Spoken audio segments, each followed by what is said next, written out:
요한계시록 성경 강해 32번째 시간입니다. 계시록 16장 1절부터 14절까지를 보겠습니다. 또 내가 성전에서 나오는 큰 음성을 들었는데 일곱 천사에게 말하기를 가서 하나님이 진노의 일곱 호리병을 땅에 쏟으라고 하시더라. 계시록 16장 1절. 지난 시간 말했듯이 일곱 호리병 심판은 대환란 막바지에 있을 것이며 그 기간은 6개월이나 그보다 좀 더 짧을 것입니다. 하늘 성전은 이때 하나님의 영광의 연기로 가득 차 있으며 성전에서 나오는 큰 음성은 여기서 하나님의 진노의 음성인 것입니다. 그 음성이 일곱 천사에게 나가서 하나님이 진노의 일곱 호리병을 쏟으라 말합니다.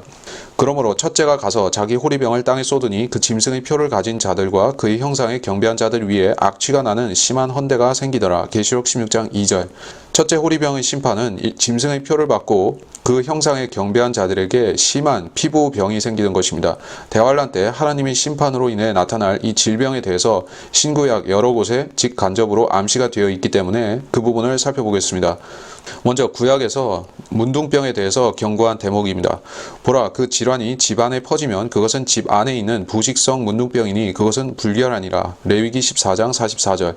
부식성 문둥병, 집 안에 퍼지는 문둥병에 대해서 구약이 말씀하고 있는데 우리가 일반적으로 알고 있는 그 문둥병보다도 훨씬 강력한 전파력을 가지고 전방위적으로 인간과 물건에 옮겨지는 그러한 질환인 것입니다. 이렇게 강력한 질환은 흑사병 정도밖에 생각할 수 없는데 중세 유럽 때에 만연해서 인구의 3분의 1, 즉 2,500만에서 3,500만을 희생시켰다라고 하는 그 흑사병은 현대에 와서 학자들이 쥐가 옮겼을 것이라고 추정하고 있습니다만 현재도 그렇게 엄청난 위력의 질병이 세상을 파괴하는 부분에 대해서는 의문으로 남아있는 것입니다. 성경의 문둥병 역시 그 괴 바이러스의 하나로 볼 수가 있고 마지막 때에 그것이 재등장할 것으로 예고되어 있기 때문에 야고보서에서 그 예언을 먼저 찾아보도록 하겠습니다. 이제 오라 너희 부자들이여 너희에게 닥칠 재난으로 인하여 울고 통곡하라. 너희의 재물은 썩었고 너희의 의복은 좀먹었으며 너희의 금과 은은 녹이 슬었으니 이것들의 녹이 너희에게 증거가 되어 불같이 너희 살을 먹으리라. 너희가 마지막 날들을 위한 재물을 쌓았도다. 야고보서 5장 1절로 3절. 이 구절들은 레위기에 묘사된 바 집과 가재 도구 또 옷에 번지는 문둥병과 양상이 매우 비슷하다는 것입니다. 이 이상한 질병은 금과 은에도 퍼질 수가 있으며 의복을 좀먹고 인간의 살을 불같이 먹는다라는 것입니다. 욥기에서 사탄은 하나님을 신실하게 믿고 따르는 의인이었던 욥을 질투해서 그를 참소했는데 그래서 욥은 극심한 피부병에 시달렸던 것으로 나옵니다. 욥은 자신의 의와 하나님을 믿는 그 의 사이에서 악전고투를 벌이다가 결국 사탄의 시험을 이기고 승리하게 되는 것입니다. 욥기에 묘사되었던 그 악성 피부 종기 질병이 대환란 때 등장할 질병의 예고편이라고 볼 수가 있는 것이며 욥기 자체가 대환란의 축소판이라는 이야기를 합니다. 다른 자들은 불 속에서 끌어내어 두려움으로 구원하되 육신으로 더럽혀진 그 옷조차도 증오하라. 유다서 1장 23절. 이 피부병은 매우 극심하기 때문에 그 종기가 터짐으로써 더럽혀진 옷까지도 질병의 매개체가 되는 것을 염려해서 증오하라. 이렇게 유다서에서 경고하고 있는 것입니다. 이런 말씀들은 대환란 때 일어날 질병에 대한 예고편이자 예언의 말씀들이기 때문에 이걸 연구하는 사람들은 대환란에 대해서 관심을 가져야 하는 것입니다. 이 질병이 짐승의 표를 받은 사람들에게 선별적으로 일어나는 것으로 보이기 때문에 이것이 인체에 삽입하는 마이크로칩에 의해서 일어나는 질병이 아닌가. 즉 짐승의 표가 베리칩이라든지 그러한 마이크로칩 형태로 주어질 것이고 그것이 몸 안에서 터져서 어떤 사고를 일으켜서 이런 질병이 발생하는 것이 아닌가 추측하는 해석들이 있는 것으로 압니다. 그래서 마이크로칩 개발자였다라고 하는 칼 샌더스 박사가 그런 비슷한 얘기를 했습니다. 마이크로칩이 몸 안에서 부서질 경우에 악성 헌대를 발생시킬 수 있다. 베리칩 또한 그러한 문제가 유발될 수 있다라고 사람들이 이야기합니다. 근데 여기서 단순히 그 어떤 칩이라고 말하기가 어려운 부분이 우리가 방금 본 유다서라든지 레위기의 문둥병에 대한 참조사항들을 쭉 살펴봤을 때 대환란 때 일어날 그 질병이 단순히 마이크로칩 때문이 아니라 실질적인 병균이 유발한다고 보여지는 것입니다. 그래서 저는 가능성은 열어놓겠지만 이 질병이 단순히 칩이 고장나서 생기는 병이라 그렇게 보지만은 않습니다. 이 악취가 나는 심한 헌대는 온몸에 퍼지는 것이며 살이 괴사되고 악취를 내기 때문에 이것이 발병한 자는 화상과 유사한 고통을 받게 될 것입니다. 모든 피부 질병이 그렇듯이 그것을 치유하기 위해서는 강력한 진통제와 항생제, 즉 마이신 같은 그 항생제를 투약하면서 헌대를 자주 소독하고 씻어줘야만 되는 것입니다. 그러려면 깨끗한 물이 많이 필요하겠죠. 근데 문제는 무엇인가? 이 심판 후에 곧바로 이어지는 후속 호리병 심판들로 인해서 지구에 있는 모든 물들이 피로 변한다. 그래서 깨끗한 물로 씻을 수도 없게 된다는 것입니다. 둘째 천사가 자기 호리병을 바다에 쏟으니 바다가 죽은 자의 피같이 되어 모든 살아있는 혼들이 바다에서 죽더라. 셋째 천사가 자기 호리병을 강들과 물의 원천들에 쏟으니 그것들이 피가 되더라. 계시록 16장 3절로 4절. 이 앞서 둘째 천사의 나팔이 있었는데 그때는 바다의 3분의 1이 피로 변했었습니다. 이 호리병 심판의 시기는 둘째 천사의 나팔에서 상당한 기간이 지났다고 보여지는데, 그래서 바다의 상태는 어느 정도 원래대로 회복이 되어 있을 것입니다. 그러다가 이번에 더 극심한 재앙이 임함으로써 바다 전체가 피로 변하는데, 그것도 죽은 자의 피같이 되어 버리는 것입니다. 죽은 자의 피가 어떻겠습니까? 굉장히 고약한 악취를 풍기고 정신을 혼미케 하죠. 그러한 악취로 가득 차서 넘치는 바다에 접근한다면 사람이 어떻겠습니까? 도저히 다가갈 수도 없죠. 산소 부족으로 기절할 수도 있습니다. 그렇다면 당연히 그 바다 속에 있는 그 바다 생물들은 순식간에 죽어버릴 것입니다. 그리고 해안에 거주하던 사람들도 살아남기 위해 그 바닷가에서 피해야 되는 것입니다. 여기서 우리가 잠시 주목할 부분은 바다에 있는 살아있는 혼들이라는 표현입니다.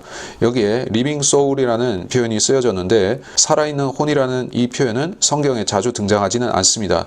단 3번 나오기 때문에 살펴볼 필요가 있겠습니다. 주 하나님께서 땅의 흙으로 사람을 지으시고 그의 콧구멍에다 생명의 호흡을 불어넣으시니 사람이 살아있는 혼이 되었더라. 창세기 2장 7절. 따라서 이와 같이 기록되었으니 첫사람 아담은 살아있는 혼이 되었느니라 함과 같이 마지막 아담은 살려주는 영이 되었느니라. 고린도전서 15장 45절. 아담이 창조된 내력을 보면 먼저 흙으로 빚어지고 아직 생명이 없는 상태에서 하나님께서 자신이 성령을 통해서 그의 코에 바람을 불어넣으신 것입니다. 그러자 그는 생명 없는 흙덩이로부터 살아있는 혼으로 바뀌어진 것입니다. 그래서 그때부터 사람은 영과 혼과 몸을 갖춘 하나님과 같은 삼중적인 존재로 태어난 것입니다. 그래서 사람의 핵심이자 본부는 혼에 있으며 혼이 자아를 형성하고 몸을 주관하는 것입니다. 그리고 그의 영은 하나님과 영교를 갖는 기관의 역할을 하는 것입니다. 그래서 성경이 인간에 대해서 몸, 혼, 영으로 이루어진 삼중적 존재, 그리고 리빙 소울이라고 말하는 데 반해서 다른 피조물들에 대해서는 특별히 그런 언급을 하지는 않습니다. 그래서 소울, 즉 혼이 있느냐 하는 것은 굉장히 중요한 문제이고, 여기 계시록 16장 3절에서 살아있는 혼들이라고 했을 때 과연 이 물고기들, 즉 바다 표범이나 돌고래나 상어나 문어나 등등의 이런 물고기들이 우리와 똑같은 썩지 않고 불멸하는 혼을 가졌다는 얘기인가, 혹시 혼동할 소지가 있을 것입니다. 하지만 성경은 그렇게 말씀하는 것이 아니라 사람처럼 그들도 그 살아있는 혼이라는 것입니다. 살아있는 혼이라는 것은 육신이 있고 육신 안에 혼이 있는 형태로서 존재한다는 것인데, 짐승들에 대해서는 그 혼들이 불멸한다고 말씀한 적이 없기 때문에 추정키로는 이 짐승의 혼들은 죽으면 소멸된다고 볼 수가 있겠습니다. 그래서 본문에서도 그 바다 생물들이 바다에서 죽었다, 그들의 혼이 육체와 함께 죽었다는 식으로 언급한 것입니다. 그래서 이 바다 생물들뿐 아니라 인간을 제외한 모든 육상 생물들도 나름의 혼들을 갖고 있습니다. 그들은 인간의 그 불멸하고 썩지 않는 영생불사의 그러한 혼이 아니라 일시적으로 작동하는 혼을 갖고 있어서 육체가 있는 동안에 그 혼이 활동하는 것입니다. 그리고 짐승이 죽을 때 하나님이 호흡이었던 영은 원래 자리로 돌아가고 혼은 흙으로 돌아간다는 것입니다. 그것은 사람이 아니라 다른 짐승들이 그렇다는 얘기입니다. 그리하여 하나님께서 자신의 형상대로 사람을 창조하셨으니 곧 하나님의 형상대로 그를 창조하셨으며 그들을 남자와 여자로 창조하셨느니라. 창세기 1장 27절. 사람은 다른 피조물과 구별되는 특별한 존재로서 하나님께서 자기 형상을 본따서 창조하신 생명체입니다. 하나님의 형상대로 창조되었다는 말은 사람들이 죽지 않고 없어지지 않는 혼을 갖고 있다는 뜻입니다. 넷째 천사가 민물을 이제 피로 완전히 바꾸는 것입니다. 그래서 사람들은 피가 아닌 물을 찾을 수가 없게 되고, 앞서 첫째 호리병 심판으로 인해 나타난 피부병을 낫게 하려면 깨끗한 물을 찾을 수 있어야 하는데 이제는 그런 것이 없는 것입니다. 그들은 그야말로 재래식 변소의 똥통 속에 빠진 사람처럼 아주 비참하게 더러움 속에서 죽어가는 것입니다. 또 내가 들으니 물의 천사가 말하기를 오 주여 주는 지금도 계시고 전에도 계셨고 앞으로도 계실 의로우신 분이시니 주께서 이렇게 심판하셨나이다. 그들이 성도들과 선지자들이 피를 흘렸으므로 주께서 그들에게 피를 주어 마시게 하신 것이 그들에게는 마땅하니이다 라고 하더라. 계시록 16장 5절로 6절. 이 사람들이 이러한 엄청난 심판을 당하는 이유는 그들이 저질렀던 행위 때문입니다. 하나님께서는 죄 없는 사람들에게 이런 벌을 내리실 것이 아니라 수천만 명, 그 이상의 무고한 피를 흘리고 그 자기들의 살의를 충족시켰던 사람들에게 대해서 이러한 심판을 내리시는 것입니다. 그들은 환난 성도들과 그 사역자들, 즉 14만 4천이라든지 그 후에 나타난 더 많은 환난 성도들을 죽이는 일에 찬동하고 그들을 고발하고 학살되도록 했던 사람들인 것입니다. 하나님께서는 그 성도들이 흘린 피를 갚아주기 위해서 이 사람들에게 피를 마시도록 하시는 것입니다. 내가 너를 억압한 자들로 자기들의 살을 먹게 하며 그들로 자기들의 피로 향기로운 술같이 취하게 하여 모든 육체로 나 주가 내 구주요 내 구속주며 야곱의 능하신 분인 줄 알게 하리라. 이사야서 49장 26절. 이것은 참으로 무서운 심판입니다. 하나님께서는 눈에는 눈, 이에는 이라는 율법의 조항을 잊으신 적이 없고 문자 그대로 실행하셔서 악인들이 대환란 때 가서는 어떤 유예도 받지 않고 그들의 생애 동안에 받을 것을 지불하게 하실 것입니다. 여기서 성도들과 선지자들이라는 표현을 보면서 대환란은 교회 시대와 구별되는 시기라는 것을 알 수 있습니다. 지금 교회 시대에 아직도 선지자들이 있다고 주장하는 사람들이 있고 주로 신사도라든지 은사주의자들이 그렇게 말하지만 그 사람들은 자기들의 주장을 입증할 수가 없습니다. 누군가가 자기를 선지자라 하거나 사람들이 누군가를 선지자로 추대하더라도 그 사람들은 구약 선지자나 신약 사도행전 당시의 사도들처럼 예언을 할 수가 없는 것입니다. 그들의 예언은 항상 빗나가게 되어 있습니다. 그런데 제가 최근 유튜브와 어떤 기독교 카페를 보면 자칭 예언자들에 대해서 정당화하는 말이 나왔기 때문에 제가 그걸 지적하겠습니다. 그 사람은 사도 바울조차도 자신의 예언을 완전히 적중시키지는 못했다고 하면서 시한부 종말론식 주장을 하는 이 현대판 예언자들이 비난받을 소지가 없다는 식으로 얘기를 합니다. 주께서 호령과 천사장의 음성과 하나님의 나팔 소리와 함께 하늘로부터 친히 내려오시리니 그러면 그리스도 안에서 죽은 자들이 먼저 일어나고 그리고 나서 살아남아 있는 우리도 공중에서 주와 만나기 위하여 그들과 함께 구름 속으로 끌려 올라가리니 그리하여 우리가 영원히 주와 함께 있으리라. 데살로니가 전서 4장 16절로 17절. 여기서 바울이 살아남아 있는 우리라는 말 속에 자기를 포함시켰죠. 당대의 그리스도인들을 포함시켜서 예수님이 마치 AD 1세기에 공중 재림하실 것처럼 그래서 그때 환란전 휴거를 일으키실 것처럼 썼다는 것입니다. 그렇지만 그것은 당시에 불발되고 2000년이 흘러버렸기 때문에 성경이 틀린 것이 아니냐 혹은 사도 바울이 지레짐작한 것이 아니냐는 주장을 하는 것입니다. 또는 사도 바울이 틀린 것은 진정 틀린 것이 아니라 하나님께서 그렇게 허락하신 것이다 하는 식으로 이 현대의 예언자들을 정당화하기 위해서 이 사도 바울을 거기다 갖다 붙이는 것입니다. 하지만 그것은 완전히 틀린 해석입니다. 바울이 자기 생애 중에 휴거가 있을 수 있다고 믿었던 것은 전혀 잘못된 발상이 아닙니다. 당시에 하나님께서는 유대인들에 대한 선교의 문을 열어두고 계셨죠. 그래서 바울은 세계 전도 여행을 다니면서 유대인들에게 복음을 전파했었던 것입니다. 그래서 적지 않은 유대인들이 예수 그리스도를 영접하고 있었습니다. 그러다가 예루살렘으로 갔을 때 바울이 붙잡혀서 더 이상 사역을 못하고 감옥에 있게 되었죠. 그때부터 하나님께서는 유대인들에 대해서 서서히 계획을 접기 시작하신 것입니다. 그래서 AD 70년이 되자 예루살렘이 파괴되고 하나님께서는 유대인들에 대한 사역을 중단하도록 하신 것입니다. 그때부터 진정한 이방 교회 시대라고 볼 수가 있는데 유대인들은 유대인 나름의 그 자기들의 종교 전통으로 돌아가고 그리스도교는 이방 가운데서 확산되게 된 것입니다. 하지만 사도 바울이 전도 여행을 다니고 이 서신서들을 쓰고 하던 그 당시에는 아직 그렇게 되지 않았습니다. 예수님께서 유대인들을 위해서 공중 재림하실 수 있는 시대적 배경이었기 때문에 바울은 자기가 당대에 휴거 받을 수 있다는 식으로 쓸 수 있었습니다. 자, 그런 것을 모르고 바울이 틀렸다. 그러니까 현대 예언자들도 시한부 종말론 지정하고 틀리고 반복해도 괜찮다. 그렇게 주장하는 것은 굉장히 잘못된 주장입니다. 또 내가 들으니 제단에서 다른 소리가 나서 말하기를 그러하나이다 전능하신 주 하나님 주의 심판들은 참되시며 의로우시니이다 라고 하더라. 넷째 천사가 자기 호리병을 해에 쏟으니 해에게 불로 사람들을 태우는 권세가 주어지더라. 그리하여 큰 열기로 사람들을 태우니 그들이 이러한 재앙의 권세를 가진 하나님의 이름을 모독하더라. 그들이 회개하지 아니하고 그분께 영광을 돌리지 아니하더라. 계시록 16장 7절로 9절.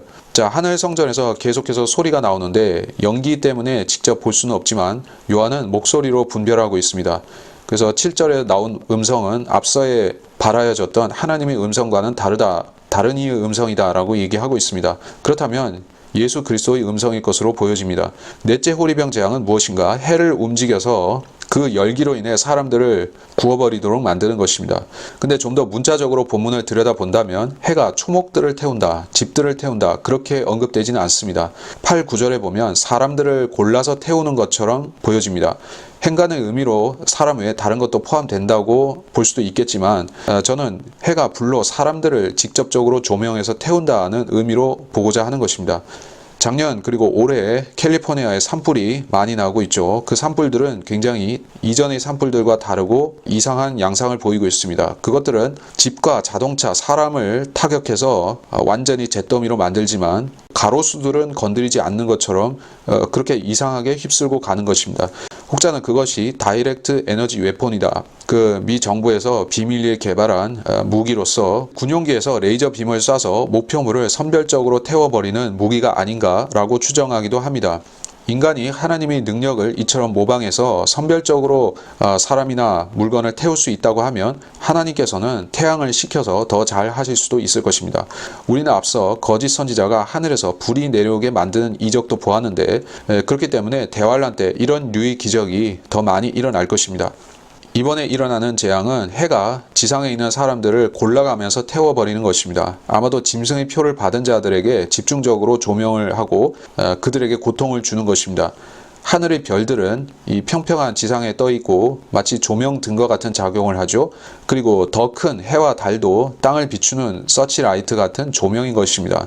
평평한 지구의 관점에서는 태양을 조명으로 보고 있고 저 또한 태양이 360도로 빛을 방사하는 존재라기보다는 특정한 방향으로 의도된 방향으로 빛을 전송하는 존재라고 보고 있습니다.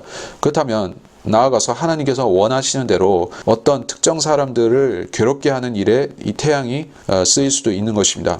유사일에 이런 일이 없었죠. 그래서 태양의 직접적인 공격을 당하는 인류는 이제 하나님께 회개하는 것 외에는 살아남을 방법이 없습니다. 그런데 9절에서 그들이 나타나는 반응은 개심의 여지가 전혀 없는 것입니다. 그들은 회개해야 함에도 하나님의 이름을 모독하고 있는 것입니다. 주께서는 그들을 당장 죽여버릴 목적이 아니라 괴롭게 하지만 살려놓고 회개할 여지를 주실 목적으로 이 재앙을 주고 계신 것입니다. 그래서 그들은 당장 죽지는 않습니다. 그래서 이 자들은 하나님의 심판의 능력이 그 정도라고 생각하고 오히려 이 죄를 짓는 계기로 삼는 것입니다. 모세 앞에 있던 파라오가 자기에게 임하는 재앙들이 끝까지 가지 않고 그치는 것을 보고 더 센 것이 없느냐라는 식으로 속으로 비웃는 것과 똑같은 상황인 것입니다. 다섯째 천사가 자기 호리병을 짐승의 자리에 쏟으니 그의 왕국이 흑암에 쌓이며 그들이 고통으로 인하여 자기 혀를 깨물고 자신들의 고통과 헌대로 인하여 하늘에 계신 하나님을 모독하되 자기들의 행위는 회개치 아니하더라. 계시록 16장 10절로 11절. 짐승의 자리가 어디에 있습니까? 적그리스도가 7년의 전반기에 바티칸에 자기 본부를 두고 있으리라고 저는 생각합니다. 그런데 후반기에는 그의 거처가 어디로 옮겨질 것인가? 당연히 예루살렘이 될 것이고 예루살렘이라는 장소의 특수성, 즉 하늘의 시온과 연결되어 있는 장소라는 점에서 짐승의 자리는 예루살렘이 될 것입니다. 그런데 저는 짐승의 자리가 위협받게 될 것이라고 보는데 두 증인이 승천한 이후에 예루살렘에서 유대인들이 회개하기 때문에 그렇습니다.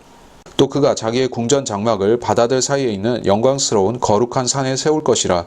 그러나 그가 그의 종국에 이르게 되리니 아무도 그를 도와주지 못하리라. 다니엘 11장 45절. 적그리스도의 궁전 장막이라고 했습니다. 타버너클 오브 히스 팰리스라고 했습니다. 장막은 군대가 행군하기 위해서 치는 것이지만 궁전 장막은 군대가 진군할 때 왕이 특별히 치는 장막입니다. 징기스칸이나 그의 후손들이 그러한 궁전 장막을 가지고 이끌고 다녔습니다.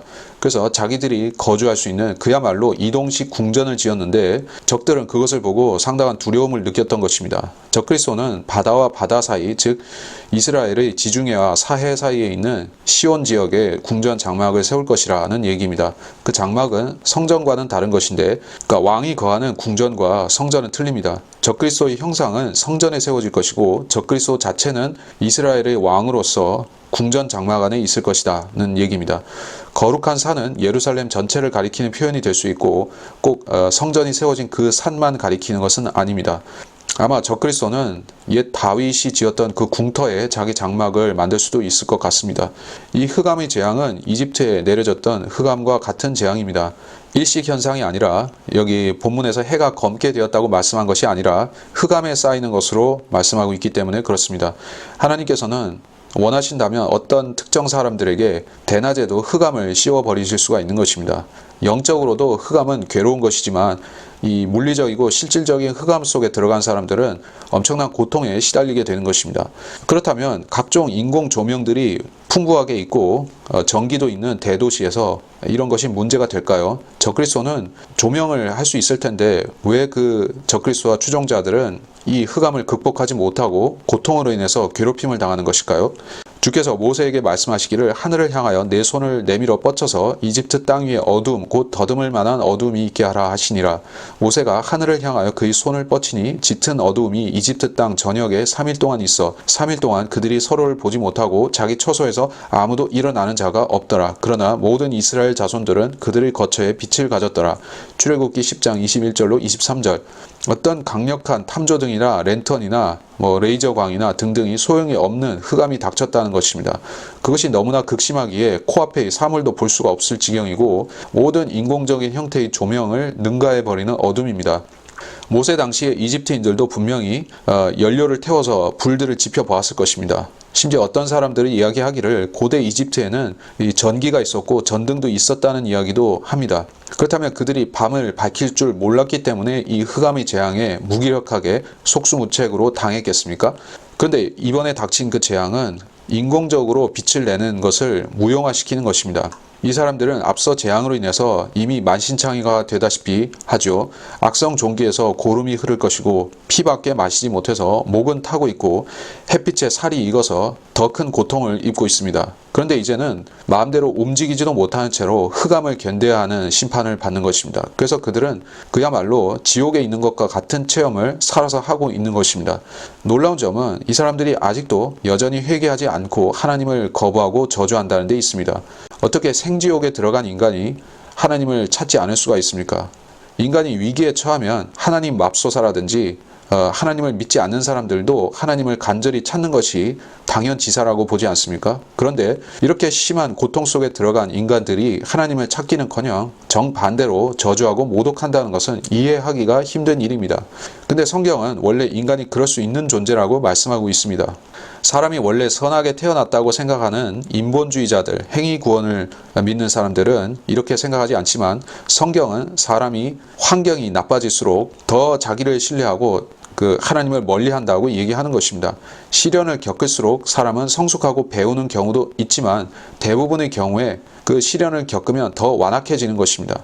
그래서 본문에서 우리가 보고 있는 이 인간상은 아무리 매를 맞아도 회개하지 않는 비뚤어진 아이와 같은 것입니다. 혹자는 이들이 회개하지 못하도록 그들 몸속에 삽입된 칩 같은 것이 조종하고 있다거나 정신을 똑바로 차리지 못하게 만들어서 이렇게 한 것이 아니냐 하겠지만 본문에 그렇게 말씀하지 않았습니다. 마이크로칩이 설령 있었을지라도 그것은 이 단계에서 이미 파괴되어서 작동이 안 될 것이라고 봅니다. 이제 이 사람들은 자기 의지로 자기 생각으로 하나님을 거부하고 대적하는 중인 것입니다. 그래서 본문에 회개하지 않는다라는 말이 나오기 때문에 회개할 수도 있다는 말로 우리는 받아야 되는 것입니다. 대환란 때의 사람들 그리고 심지어 대환란 끝에 있는 이 사람들도 여전히 회개할 기회를 받았습니다. 그들이 이 심판을 겪으면서 하나님을 찾으면 만나 주시는 것입니다. 그래서 칼빈주의에서 말하듯이 선택받은 사람만이 회개할 자격을 받는다고 주장하는 것은 틀린 얘기인 것입니다. 하나님께서는 선택받았든 받지 않았든 모든 사람에게 회개하라고 하셨습니다. 대환란 끝에 있는 이 악한 자들도 회개하면 하나님께서 충분히 받아주실 것입니다. 하지만 본문에서는 그들이 회개하지 않는다고 말하고 있습니다. 여섯째 천사가 자기 호리병을 큰 강 유프라테스에 쏟으니 강물이 말라버려서 동방의 왕들의 길이 예비되더라. 계시록 16장 12절. 예전에도 설명했었지만 아마겟돈 전쟁의 배경이 되는 장면이 여기 나오고 있는데 12절에서 먼저 강이 말라버리는 일이 일어납니다. 그것은 큰 강 유프라테스가 완전히 말라버리는 엄청난 기적입니다. 이것이 일상적인 자연현상이라고는 전혀 볼 수가 없는 것이 워낙 이 유프라테스 강은 길고 큰 강이기 때문에 그것이 통째로 말라버린다는 것은 상상하기도 힘든 일입니다. 이렇게 큰 수량의 강물이 사라져 버린다면 하나님께서 일으키신 기적입니다. 그렇게 하시는 이유는 동방에서 오는 군대가 진군하게 만들기 위해서라고 여기 나오고 있습니다. 아마겟돈 전쟁의 때가 임박하게 되면 유프라테스 강이 바닥을 드러낼 것입니다. 물론 예루살렘을 공격하기 위해서 오는 군대는 동방에서만 오는 것은 아니고 동서남북에서 오겠지만 특별히 동방에서 많은 군대가 오기 때문에 그들을 위해서 이 길을 열어주는 것입니다. 여기 언급된 동방의 왕들이 과연 누구냐? 그들이 적그리스도가 이미 임명했던 10명의 군주들을 말하느냐 아니면 또 다른 존재들이냐 그것은 모르겠습니다. 그러나 10명의 왕들 중에 포함될 것이라고 보는 게 자연스럽고 이 동방에서 오는 군대는 메소포타미아 방향에서 팔레스타인 쪽으로 진군해 오는 것입니다. 14년째에 크돌라오멜과 그와 함께한 왕들이 나와서 아스트롯 카르나임에서 르파인을, 함에서 수스인을, 사웨 키랴다임에서 에민을 치고 호리인을 그들의 산 세일에서 쳐서 광야 옆에 있는 엘파란까지 이르렀으며 그들이 돌이켜 엔 미스팟 곧 카데스에 이르러 아말렉 족속의 온 땅과 하세손 타말에 사는 아모리인을 치니라. 창세기 14장 5절로 7절. 인류 최초로 일어난 전쟁이자 국제전쟁인 이 장면에서 유프라테스 쪽에서 왕들이 와서 카나안을 치는 것이 나옵니다. 여기 등장하는 르파인, 수스인, 에민, 호리인이라는 것은 모두 거인족들의 이름입니다. 그때 메소포타미아 군대는 네피림족들을 격퇴시킬 정도의 강력한 군사력을 갖췄던 것입니다. 적그리스도가 동방에서 호출하는 이 마지막 군대도 그런 강력한 위력을 가지고 있어서 거인족도 이길 수 있는 정도의 능력을 가지고 있을 것입니다. 계시록 9장 14절 이하에 묘사된 그 초자연적 기병들이 아마도 이때 동방의 군대에 앞장서서 나올 수도 있습니다. 또 내가 보니 개구리 같은 더러운 새 영이 용의 입과 짐승의 입과 거짓 선지자의 입에서 나오는데 그들은 기적들을 행하는 마귀들의 영들이라. 그 영들은 이 땅과 온 세상의 왕들에게로 가서 전능하신 하나님의 위대한 날의 전쟁을 위하여 그 왕들을 모으더라. 계시록 16장 13절로 14절. 아마겟돈 전쟁은 인류 역사의 다른 전쟁과 같지 않습니다. 이 전쟁은 초자연적 힘을 갖고 있는 두 세력이 맞붙는 전쟁입니다. 이때 아마겟돈으로 오는 세상 왕들은 자기들이 싸워야 될 상대가 누구인지 알 것입니다. 하늘에서 내려오는 예수 그리스도의 군대와 싸워야 된다는 것을 알 것입니다. 그래서 적그리스도는 그들에게 강력한 승리의 보장을 해주어야만 전쟁에 불러낼 수 있을 것입니다. 그래서 그들을 속이기 위해서 개구리 같은 더러운 새 영이 나와서 왕들에게 가는 것입니다. 이 영들은 기적들을 행하는 마귀들의 영들이라 나오는데 보통 마술, 마법이라 하는 것을 사람들은 진지하게 취급하지 않지만 사탄은 자신의 악령들을 동원해서 엄청난 마법적인 기적을 일으킬 수가 있습니다. 하나님께서 허용하신다면 그들의 힘을 통해서 사람들을 속이고 놀라게 만들 수가 있는 것입니다. 현대 그런 사례 중에 하나가 파티마 성모 발현 같은, 즉 빛이 나타나서 사람들한테 하늘의 귀부인이다, 마리아다 하면서 속이는 것도 해당이 되고 그 외에 많은 방식으로 종교 체험을 통해서 세상 사람들을 속이고 있습니다. 마귀는 자신을 빛의 천사로 제시할 수 있기 때문에 마호메트나 다른 종교 창시자들을 속이는 데 있어서 어려움이 없는 것입니다. 이 악령들이 다양한 기적들을 보여주면서 승산 없는 싸움에 민족들을 끌어들일 것이고 하나님께서는 그때 이렇게 말씀하실 것입니다. 어찌하여 이방이 분노하며 백성들이 헛된 일을 꾀하는가? 땅의 왕들이 나서고 치리자들이 서로 의논하여 주와 그의 기름 부음 받은 이를 대적하여 말하기를 우리가 그들의 결박을 끊고 그들의 멍에를 벗어버리자 하는도다. 하늘들에 앉으신 분이 웃으실 것이요 주께서 그들을 조롱하시리로다. 시편 2편 1절로 4절. 그 자들이 모여서 하고자 하는 일은 시온에 하나님의 왕이 서지 못하게 만드는 일입니다. 즉 천년 동안 통치하실 예수 그리스도 왕이 시온에 임하지 못하게 만들려는 것입니다. 그러면서 자기들 멋대로 세상을 요리하겠다는 것입니다. 이 전쟁의 승패는 이미 결정나다시피 되어 있는데 창세기 여자의 씨 예언에서부터 벌써 사탄의 패배는 확정되어 있습니다. 사탄의 인도를 받는 그 백성들과 왕들, 장군들은 확률 게임이라고 생각하고 주사위는 던져봐야 된다고 생각하고 이 전쟁에 임하겠지만 그들의 운명은 이미 끝난 것입니다. 전능하신 하나님의 위대한 날의 전쟁이라고 했습니다. 여기서 전쟁을 수행하시는 주체는 성자 예수 그리스도이고 그가 올마이티 전능하신 하나님의 속성을 가지고 와서 전지전능하고 그 위대한 전략을 가지고 자신의 능력을 다 보여주심으로써 이 전쟁에서 사탄이 패배케 만드실 것입니다. 이 아마겟돈 전쟁의 날은 인류 역사에서 가장 위대한 날이자 또 가장 비참한 날로 남게 될 것입니다. 인류가 하나님을 대적하기 위해서 지금까지 수없이 많은 카톨릭 종교 공회들을 열었었고 지금은 세계종교연합을 위해서 회의들을 하고 WCC 모임을 갖고 이곳저곳에서 그들의 밀실 모의를 갖고 있는 것입니다. 그 자들이 모이면 모일수록 구체화시키고 기획하는 것은 시편 2편에서 경고한 바로 그 일, 전능하신 분의 결박을 끊고 멋대로 세상을 요리하고 운영하겠다라고 하는 음모인 것입니다. 하나님께서는 그 자들이 자기 목을 조르게 될 그 운명의 선택지인 아마겟돈으로 몰아넣으실 것입니다. 그 자들은 자기들의 유엔군을 이끌고 자기들의 도살장이 될 그 장소로 겁없이 쳐들어가는 것입니다. 하늘에서 내려오신 예수 그리스도가 그들을 무찌르고 그들을 독수리 밥으로 주시는 것입니다. 이것이 예수 그리스도를 2000년 동안 거부해 왔고 조롱해 왔던 인류가 선택하게 되는 최악의 결말인 것입니다. 이번 시간 여기서 마치도록 하겠습니다.